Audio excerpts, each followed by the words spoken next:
milhões de pessoas vezes W, por exemplo. Então, esse é um dado essencial.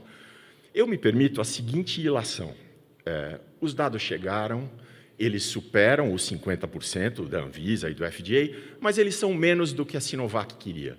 E a Sinovac falou, não, me dá esses dados brutos aqui, porque quero eu analisar, porque eu não estou confiando nesse número. Por isso eu queria perguntar para os senhores, o número, ainda que seja sigiloso por enquanto, decepcionou vocês?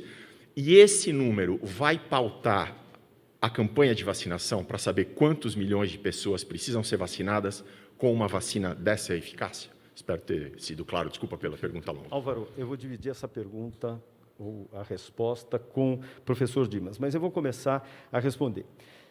Quando os estudos foram começados das vacinas, incluindo a própria Sinovac, a nossa meta, o nosso objetivo é que ela fosse superior a 50%.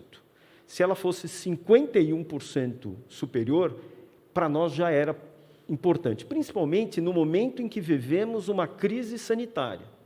Uma crise essa que assolou todo mundo, não foi diferente em nosso país e devastou tanto a economia como ceifou mais de 180 mil vidas.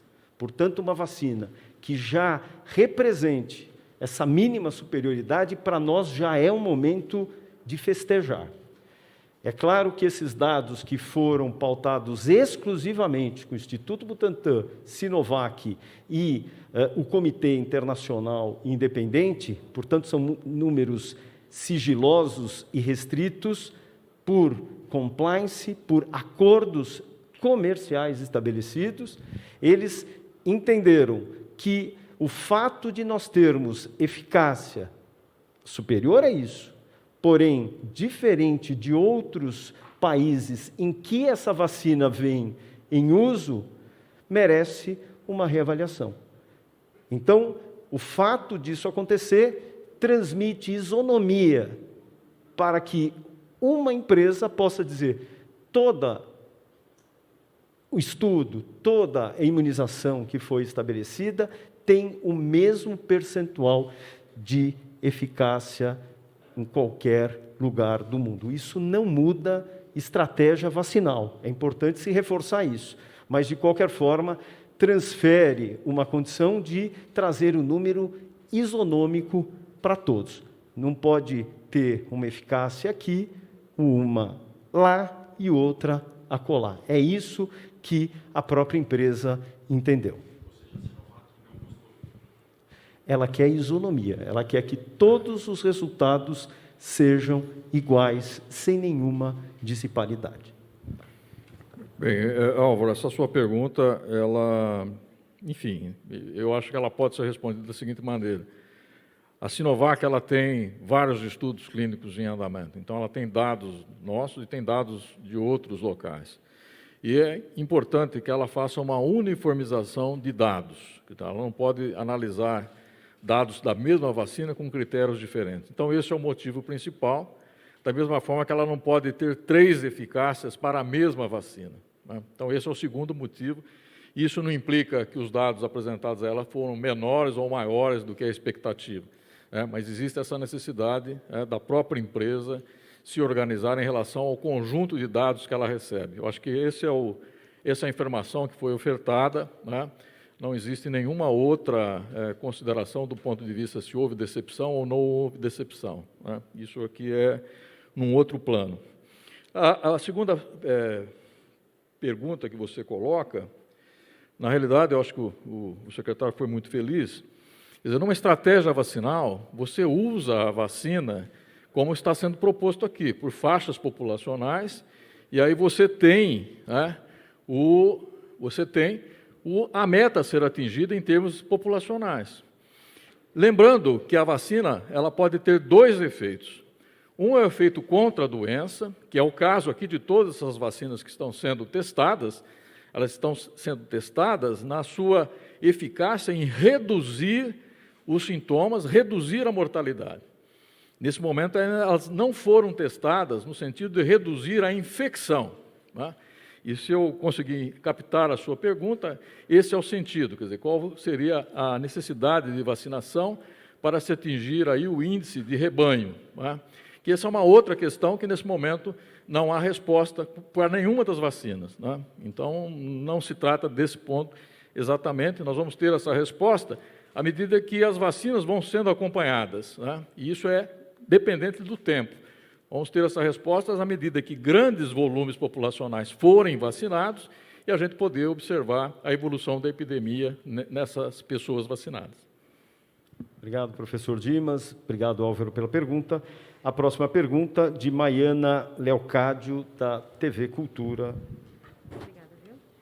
Olá, boa tarde a todos. A minha pergunta é sobre a nova variante do novo coronavírus que já circula na Europa. Queria saber se aqui no Brasil houve já algum registro, se essa nova variante pode prejudicar a eficácia da vacina e se o Instituto Butantan, assim como outros laboratórios que estão produzindo outras vacinas, se já está estudando se de fato os anticorpos produzidos pela Coronavac são capazes de identificar o vírus após essa mutação.